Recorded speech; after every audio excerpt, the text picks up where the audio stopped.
কোরবানির ঈদ শুধু আনন্দের উৎসব নয়, এটি ত্যাগ, আনুগত্য ও আত্মশুদ্ধির এক মহিমান্বিত শিক্ষা। এই ঈদ আমাদের আরও শেখায় অহংকার, হিংসা, লোভ ও স্বার্থপরতা কীভাবে ত্যাগ করতে হবে, অসহায় ও দারিদ্র মানুষের পাশে দাঁড়াতে হবে, সম্পদ ও সুখ অন্যদের সঙ্গে ভাগাভাগি করে নিতে, কৃতজ্ঞতা, ধৈর্য ও সহমর্মিতার গুণ অর্জন করতে। কোরবানির ঈদ আমাদের শুধু পশু কোরবানি করতে নয়, বরং নিজের মনের খারাপ গুণগুলোকে কোরবানি করে একজন ভালো মানুষ হতে শেখায়। আসসালামু আলাইকুম এভরিওয়ান, ঈদ মুবারক সবাইকে। রূপালীর দিনরাত্রির পক্ষ থেকে আমি রূপা আপনাদের সবাইকে স্বাগতম জানাচ্ছি আমার নতুন আরেকটি ব্লগ দেখার জন্য। ঈদ গিয়েছে, বেশ কয়েকদিন হয়ে গিয়েছে, কিন্তু ঈদের ব্লগটা দিতে দিতে বেশ কয়েকদিন লেট হয়ে গেল, কারণ ঈদের পর থেকে শরীরটা বেশ খারাপ ছিল, মানে কথাই বলতে পারছিলাম না, ঠান্ডায় গলা একদম বসে গিয়েছিল। আর তাছাড়াও ঈদের পরে কিন্তু সবাই একটু বেশিই ব্যস্ত থাকে, আর কোরবানির ঈদে মনে হয় ব্যস্ততাটা একটু বেশিই থাকে। এর জন্য কেউ ভিডিও দেখবে বা দেখবে না এটা চিন্তা করেও ভিডিও এডিট করছিলাম না। তো এখন আর দেরি না করে ভিডিওটা এডিট করে তারপরে চিন্তা করলাম আপলোড করে দিই। তো আমি না এখানে হচ্ছে চুই পিঠা রান্না করছি। এটা হচ্ছে ঈদের আরও কয়েকদিন আগের ভিডিও, যেহেতু রান্নার ভিডিওটা আছে চিন্তা করলাম এখানে শেয়ার করে দিই। এই চুই পিঠাটা আগে কিন্তু দেখতাম আমার আম্মু, খালা সবাই ছোট ছোট করে হাতে আটা নিয়ে সারাদিন বসে বসে বানাতো, আর এখন কিন্তু অনেক সহজ হয়ে গিয়েছে, এগুলো কিন্তু প্যাকেট কিনতে পাওয়া যায়। তো এটা আমার বেশ অনেক দিন হয়ে গিয়েছে রান্না করা হচ্ছিল না, তো হঠাৎ করে খেতে ইচ্ছা করলো, তাই ভাবলাম একটু রান্না করে ফেলি। আমি এখানে ঘিয়ের মধ্যে কিছু কাজু, কাঠবাদামের সাথে চুই পিঠাটাও ভেজে নিয়েছি। এতে করে না এই পিঠাটা থেকে খুব সুন্দর একটা ফ্লেভার আসে, আর দুধে জাল দেওয়ার পরে পিঠাটা মানে একদম বেশি নরম নরম হয়ে যায় না, খুব সুন্দর একটা কালার আসে। তা আমি হচ্ছে গরম দুধটা একটুখানি এখানে দিয়ে দিলাম, তা নাহলে দেখা যাবে পুরো দুধে যদি এই চুই পিঠাটা দিয়ে দিই তখন একটু দলা পেকে যেতে পারে। তাই প্রথমে অল্প একটু দুধে একটু সুন্দরভাবে মিশিয়ে নিয়ে তারপরে আমি পুরো দুধটাতে দিয়ে দিয়েছি। আর আজকে আমি এখানে খুব অল্প পরিমাণে রান্না করছি, হাফ কেজি দুধ নিয়েছি, এটাতেই হচ্ছে যতটুকু হয়। আর এই পিঠাটা আমি খেজুরের গুড় দিয়ে করব। খেজুরের গুড় দিয়ে করলে পিঠাটা খেতে না বেশি মজা হয়। আমি কিন্তু বাদাম আর পিঠাটা একসাথেই দুধে দিয়ে দিয়েছি। এই যে দেখুন খেজুরের গুড়টা খুব সুন্দরভাবে মেল্ট হয়ে গিয়েছে, আর কালারটা কতটা সুন্দর হয়ে গিয়েছে। এই পর্যায়ে আমি কিন্তু পিঠাটা নামিয়ে নিব। এই পিঠাটা বাসায় কিনে রাখলে বেশ অনেক দিন কিন্তু চলে যায়। আমার তো যেটা আমি ইউজ করেছি এটা প্রায় 1 বছর হয়েছে আমি কিনেছি, আর এটা কিন্তু ফ্রিজেও রাখতে হয় না, এমনিতে বাইরেই ভালো থাকে, কারণ যেহেতু এটা শুকনা একটা জিনিস, এটা হচ্ছে নষ্ট হওয়ার কোনো সম্ভাবনা নেই। আমার এই হাঁড়িগুলোতে যে কোনো ডেজার্ট আইটেম নিলে না এতটা বেশি সুন্দর লাগে, তো একটু সৌন্দর্যের জন্য ফুল দিয়ে সাজিয়ে নিয়েছি, আর উপর থেকে একটু পেস্তা কুচি দিয়ে দিয়েছি। ব্যাস হয়ে গেল একটা সুন্দর ডেজার্ট আইটেম। আপনারা চাইলে বাসায় কিন্তু ট্রাই করে দেখতে পারেন। আমি তো ঈদের 4-5 দিন আগে হচ্ছে আমাদের বাসায় চলে গিয়েছি, মানে আমার বাবার বাড়িতে। কোরবানিটা যেহেতু আমাদের বাসাতেই করা হয়, তাই কয়েকদিন আগেই যাই একটু রিল্যাক্স সময় কাটানোর জন্য। তো এই যে আমি যেদিন বাসায় গিয়েছি সেদিনই হচ্ছে আরহামকে নিয়ে আমাদের বাসার পাশেই একটা হচ্ছে ইনডোর প্লেগ্রাউন্ড আছে, সেখানে নিয়ে গিয়েছিলাম। তো সেখানে গেলে ওরা এত বেশি খুশি হয়, কারণ এখনকার বাচ্চারা তো বাইরে খেলার তেমন একটা সুযোগ পায় না, মাঠ, পার্ক এরকম তো আমাদের আশেপাশে খুব একটা পাওয়া যায় না। তো এই ধরনের জায়গাগুলোতে গেলে কিন্তু বাচ্চারা অনেক বেশি খুশি হয়ে খেলাধুলা করে। তো আরিহারাও এসেছিল, আর আমি এখান থেকে বড় আপু, আমি, আমরিন, আমরা সবাই গিয়েছিলাম।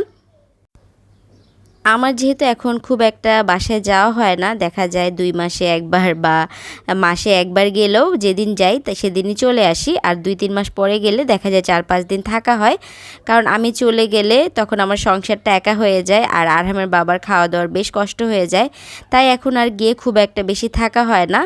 তো ঈদের এই 4-5 দিন আমি যে কয়েকদিন ছিলাম মানে খুব রিল্যাক্সে সময় কাটিয়েছি, মানে কিচ্ছু করিনি এমন একটা অবস্থা। আর এখন বাসায় গেলে দেখা যায় কি আরহামকে সামলাতে সামলাতেই আমার দিন কেটে যায়। আর আগে যখন আমি বাসায় যেতাম, মানে আমার বেবি হওয়ার আগে, তখন দেখা যেত আমি আমার বাসার কত কাজ যে করতাম, আমার আম্মুর ঘর পরিষ্কার থেকে শুরু করে টুকটাক এটা সেটা কাজ করতেই থাকতাম। কিন্তু এখন আর সেগুলো করার না সুযোগই পাই না, কারণ আরহামকে টেক কেয়ার করতে করতেই আমার দিন চলে যায়। আর নানু বাড়ি মানেই তো আরহামের আনন্দমুখর দিন কাটে। আর ও বেশিরভাগ সময় দেখা যায় আমার বড় আপুর বাসাতেই থাকে, কারণ বড় আপুর বাসায় হচ্ছে আমরিন আছে, মারিয়াম আছে, ওদের সাথে খেলা করতে পারে। তো ওর কাছে নানু বাড়ি মানেই হচ্ছে ওর বম্মার বাসা, ওর বম্মার বাসায় ও খেলা করবে, এটাকেই ও নানু বাড়ি ভাবে। আর নানু বাড়ি তো মানে বড় আপুর বিল্ডিংয়েই, আম্মুরা থাকে দোতলায় আর বড় আপু থাকে 4 তলায়। তো বেশিরভাগ সময় আমাদের দেখা যায় বড় আপুর বাসাতেই কাটে। তো ঈদের পরে যেহেতু আমি আর বাসায় থাকবো না, তো ভাবলাম ঈদের আগে একদিন ঋতুদের বাসা থেকেও ঘুরে আসি। তো ঋতুদের বাসায় আমরা যেদিন গিয়েছি এত পরিমাণে বৃষ্টি নেমেছিল, আর বৃষ্টিটা দেখতেও খুব ভালো লাগছিল, কারণ ওর বারান্দা থেকে বাইরের পরিবেশটা এত বেশি সুন্দর, আর পুরো পরিবেশটাই ওই দিন ঠান্ডা হয়ে গিয়েছিল। আর ঈদের 2 দিন আগে থেকে কিন্তু প্রচুর বৃষ্টি হয়ে গিয়েছিল। আমরা তো টেনশনে পড়ে গিয়েছিলাম যে কিভাবে হাটে যাবে, কোরবানির পশু কিনবে।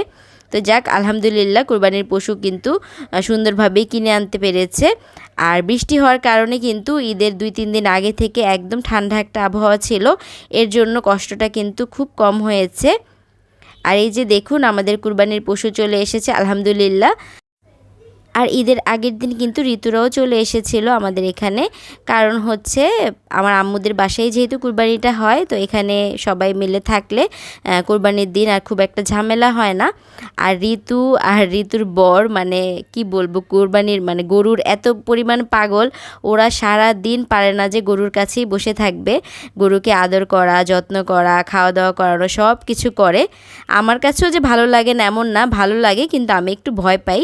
কিন্তু এই যে দেখুন ঋতু কি সুন্দরভাবে গরুটাকে আদর করছিল, আর গরুটাও না খুব সুন্দরভাবে বারবার ওর কাছে আসছিল আদর নেয়ার জন্য। আর ঋতুরা এবার একটা ছাগলও এনেছিল, আরিহা নিজে হাটে গিয়ে ছাগলটা কিনে এনেছে। সকালবেলা ঘুম থেকে উঠে দেখি আরিহা সোজা ছাগল নিয়ে বেডরুমে চলে এসেছে। আমরা তো দেখে একদম অবাক হয়ে গিয়েছি। আর আরিহা তো একদমই ভয় পাচ্ছিল না, ওর বাবা আর মার মতনই হয়েছে। ও ছাগলটাকে খাওয়া দাওয়া থেকে শুরু করে ছাগলকে আদর করা সব কিছু করছিল। কিন্তু আমার আরহাম না গরুর কাছে যাচ্ছিল না ছাগলের কাছে, সে বলছিল তার কাছে গন্ধ লাগছে। তো ওর জন্য না আমিও নিচে বেশিক্ষণ থাকতে পারছিলাম না। তো ওকে বলছিলাম, দেখো আরিহা কীভাবে ছাগল খাওয়াচ্ছে, তুমিও একটু খেতে দাও। তো একটু জোর জবরদস্তি করে ছাগলের কাছে নিয়ে গেলাম।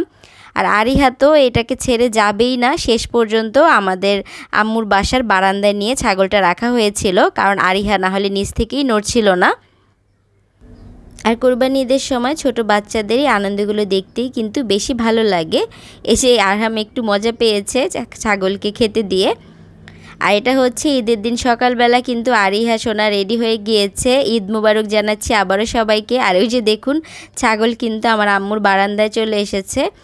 আর আরিহা সকাল সকাল উঠে রেডি হয়েছে, কিন্তু আরহামকে কোনোভাবেই ঘুম থেকে উঠাতে পারছিলাম না। তা আমিও আর জোর করিনি, কারণ দেখা যায় জোর করে যদি ঘুম থেকে উঠাই সারা দিন জ্বালাতন করবে। এই যে দেখুন আরিহা খুব সুন্দর একটা ড্রেস পরেছে, ড্রেস পরে কিন্তু খুব সুন্দরভাবে সেজেছে, পোজ দিচ্ছে।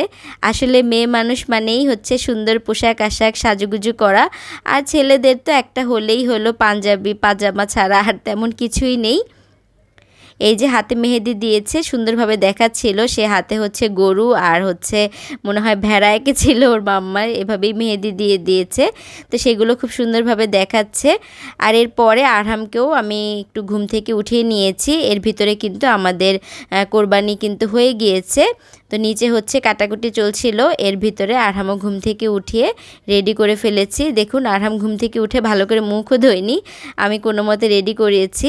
সে কোনোভাবেই রেডি হবে না, পাঞ্জাবি পরবে না, মানে আরহাম মানে নতুন জামা কাপড় পরতেই চায় না।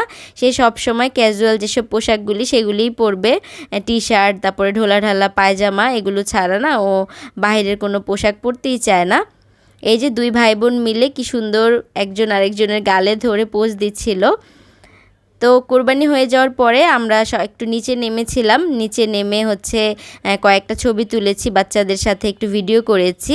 আর নিচেও দেখছিলাম কিভাবে কাজকর্ম হচ্ছে। তো নিচে হচ্ছে আরহামের বাবা ছিল, তারপরে আরিহার বাবা ছিল, আমার আব্বু ছিল। তো সবাই মিলে বসে হচ্ছে তদারকি করছে। আরিহা আর আরহাম প্রত্যেক ঈদেই দেখা যায় কোলাকুলি করতে গিয়ে একজন আরেকজনকে ফেলে দেয়। তাই এবার ঈদে আর কোলাকুলি করতে দেয়নি। আরিহা বারবার বলছিল যে কোলাকুলি করবে, ঈদ মুবারক করবে। বললাম যে না, ঈদ মুবারক করার দরকার নেই, কারণ দেখা যায় দুইজন দুইজনকে ফেলে দাও। আর আরিহা আর আরহাম না সব সময় একজন আরেকজনের সাথে মানে লেগেই থাকে, মানে ঝগড়ার মতন, মানে কেউ কাউকে কিছু দিবে না, এরকম একটা অবস্থা। আর এবার কোরবানির কাজ আলহামদুলিল্লাহ এত তাড়াতাড়ি হয়েছে, আর আবহাওয়াটা একটু ঠান্ডা ঠান্ডা থাকায় একদম কোনো কষ্ট হয়নি। মানে দুপুর 11টার ভিতরেই কিন্তু আমাদের তবারুকের মাংস চলে এসেছে। আমরা হচ্ছে কোরবানির মাংস রান্নাও বসিয়ে দিতে পেরেছি। তারপরে সব ভাগাভাগি করে নিতে নিতে প্রায় 12টা বেজে গিয়েছে, মানে খুব তাড়াতাড়ি হয়ে গিয়েছে। আর আম্মু প্রায় অনেক বছর পরে মনে হয় ঈদের দিন খিচুড়ি রান্না করেছে, আর মাংসটাও কিন্তু রান্না হয়ে গিয়েছে। এখানে আমি আরহামকে খাওয়ানোর জন্য নিয়েছি। আলহামদুলিল্লাহ, মানে কুরবানির মাংসের টেস্ট না একদম অন্যরকম। সচরাচর দেখা যায় যতই মাংস রান্না করি, কোরবানির দিনের এই মাংসটার মতন টেস্ট কিন্তু হয় না। তো দুপুরে খাওয়া দাওয়া করে কিন্তু আমি বাসায় চলে এসেছি আমার ভাগটা নিয়ে। তো আমি হচ্ছে মাংস আনার জন্য এরকম বড় বড় পলিব্যাগ কিনেছি, বস্তা। এগুলো দিয়ে মাংস নিয়ে আসলে দেখা যায় যে রক্ত পানি কিছুই পড়ে না। আর বাসায় হচ্ছে মাংস আমি প্যাকেজিং করার জন্য প্লাস ভাগাভাগি করার জন্য এরকম যে বড় পলিথিনগুলো গজ হিসেবে পাওয়া যায়, এগুলো কিনে নিয়েছি। এতে করে আমার ঘরটা নষ্ট হবে না, আর পরিষ্কার করতেও কিন্তু অনেক সুবিধা হবে। আর মাংস রাখার জন্য আমি কিন্তু প্রত্যেক বছরই এরকম জিপলক ব্যাগ ব্যবহার করি। জিপলক ব্যাগ ব্যবহার করলে দেখা যায় হচ্ছে মাংসের রক্ত পানি কিছুই ফ্রিজে পড়ে না, আর মাংসও অনেকগুলো একসাথে ফ্রিজে রাখা যায়। যেহেতু আমার ডিপ ফ্রিজ নেই, একটা ফ্রিজেই আমাকে মাংস ফ্রোজেন করতে হয়, প্লাস হচ্ছে আমি যাদেরকে দেই তাদের মাংসগুলোও কিন্তু আমার ফ্রিজে রাখতে হয়। এর জন্য দেখা যায় ফ্রিজে জায়গা খুব একটা থাকে না, কিন্তু এরকম জিপলক ব্যাগ দিয়ে রাখলে দেখা যায় সুন্দরভাবে অনেকগুলো প্যাকেট রাখতে পারি। আর এবার ঈদে না আরহামের বাবা অনেক হেল্প করেছে, এর জন্য আমার কষ্টটা কম হয়েছে। এই যে যাদেরকে দিব আত্মীয় স্বজন যারা আছে ঢাকায় নেই, তাদেরগুলো সুন্দরভাবে নাম লিখে লিখে আমি প্যাকেট করে নিয়েছি। আর দেখুন খুব সুন্দর করে আমি কিন্তু ফ্রিজে অর্গানাইজ করে রেখেছি।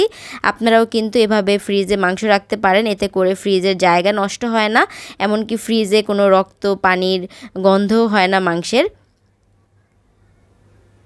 আমার আম্মু বলছিল যে এর পরের বার আসলে আমার জন্য এরকম জিপলক ব্যাগ নিয়ে আসবে, তাহলে সুন্দরভাবে রাখতে পারবো। আমার না এবার মনে ছিল না, আম্মুর জন্য তাহলে এই ব্যাগগুলো নিয়ে যেতাম। তো সব কিছু গুছিয়ে নেওয়ার পরে আরহামের বাবা একটু ঘরটা মপ করে দিচ্ছিল। আমি না হাসছিলাম ওর ঘর মোছা দেখে, মানে যেদিক দিয়ে মুছছিল সেদিকেই আবার পা দিয়ে দিয়ে যাচ্ছিল। তারপরেও যাক, যতটুকু কাজ করে দিয়েছে আলহামদুলিল্লাহ, এতেই আমার অনেক বেশি উপকার হয়েছে। আর এই যে দেখুন, আমি কিন্তু বিকেলের মধ্যেই আবার এক হাঁড়ি রান্না চড়িয়ে দিতে পারছি। আমি এখানে প্রায় 5-6 কেজি মাংস নিয়েছি। তো হাঁড়িটা যদিও একটু বেশি বড় হয়ে গিয়েছে, মানে এর চেয়ে ছোটো সাইজের ছিল না, মানে ছোটো সাইজের যেটা ছিল 5 কেজি মাংস জায়গা হতো না। আর ঈদের দিন আমি চেষ্টা করি সবসময় একটু বেশি করে মাংস রান্না করার জন্য, কারণ ঈদের দিনের মাংসের টেস্টটাই কিন্তু অন্যরকম থাকে। কারণ 2-1 দিন জাল হওয়ার পরে মাংসটা একটু ঝুরা ঝুরা হলে সেই মাংসটা আবার বক্সে ভরে ভরে আমি ডিপ করে রাখি, যখন মন চায় তখন আবার খেতে পারি। আর এই যে আমি কিন্তু বাসায় যাওয়ার আগেই পেঁয়াজ কেটে ডিপে রেখে গিয়েছিলাম, কারণ জানি এসে তাড়াহুড়ো করে এসব কাটা বাছা করতে পারবো না। আর কোরবানির মাংস কিন্তু এভাবে হাতে মেখে রান্না করলেই বেশি মজা হয়। কোরবানির মাংসতে যত কম মশলা দিয়ে রান্না করা হয় তত কিন্তু ফ্লেভার ভালো আসে। তো যেহেতু হাঁড়িটা একটু বেশি বড়, নাড়াচাড়া করতে কিন্তু একটু কষ্টই হয়ে যাচ্ছিল। আমি চিন্তা করেছি যে আগামী বছরের জন্য আল্লাহ যদি বাঁচিয়ে রাখে আরেকটা হাঁড়ি কিনবো একটু ছোট সাইজের। তো এবারই কেনার প্ল্যান ছিল, কিন্তু বাসায় চলে যাওয়ার কারণে আর কেনা হয়নি। তো এই যে রান্না কিন্তু হয়ে গিয়েছে, আমি নামানোর আগে হচ্ছে গরম মশলা গুঁড়ো, জিরার গুঁড়ো আর পেঁয়াজের বেরেস্তা দিয়ে নামিয়ে নিব। আর যেহেতু ঈদের দিন বাসায় থাকি না, তাই অন্য কিছু কিন্তু খুব একটা রান্না বান্না হয় না, কিন্তু খুব মিষ্টি কিছু খেতে ইচ্ছা করছিল, এর জন্য আমি একটু সেমাই ভিজিয়ে নিচ্ছি। এখানে একদম ঘন করে দুধ জাল করে নিয়েছি, তারপরে হচ্ছে লাচ্ছা সেমাই ভিজিয়ে নিচ্ছি। এই সেমাইটা আমি কত বছর পরে রান্না করছি আমি জানি না, কারণ দেখা যায় ঈদের সময় অন্যান্য ডেজার্ট আইটেম করা হয়, কিন্তু এই লাচ্ছা সেমাইটা আর করা হয় না। তো লাচ্ছা সেমাইটা অনেক দিন পরে রান্না করাতে এত বেশি ভালো লাগছিল খেতে, আর আমার বাবাও বলছিল অনেক বেশি মজা হয়েছে সেমাইটা খেতে। তা আমি একটু সুন্দরভাবে বাদাম কিশমিশ দিয়ে সাজিয়ে নিলাম, আর এখন টেবিলে হচ্ছে খাবার দিয়ে দিচ্ছি, রাতের ডিনারটা করব। আর কুরবানির মাংস আমি সব সময় কিন্তু মুড়ি দিয়েই খাই, আপনারা জানেন। তো আরহামের বাবা হচ্ছে পরোটা ফ্রোজেন নিয়ে এসেছিল, ফ্রোজেন পরোটা ভেজে দিয়েছি, আর আমি নিয়েছি মুড়ি। তো আরহামও হচ্ছে পরোটা দিয়ে খেয়েছে একটুখানি, যেহেতু একটু ঝাল আছে মাংস, তেমন একটা খেতে পারে না, তো হচ্ছে হালকা পাতলা খেয়েছে।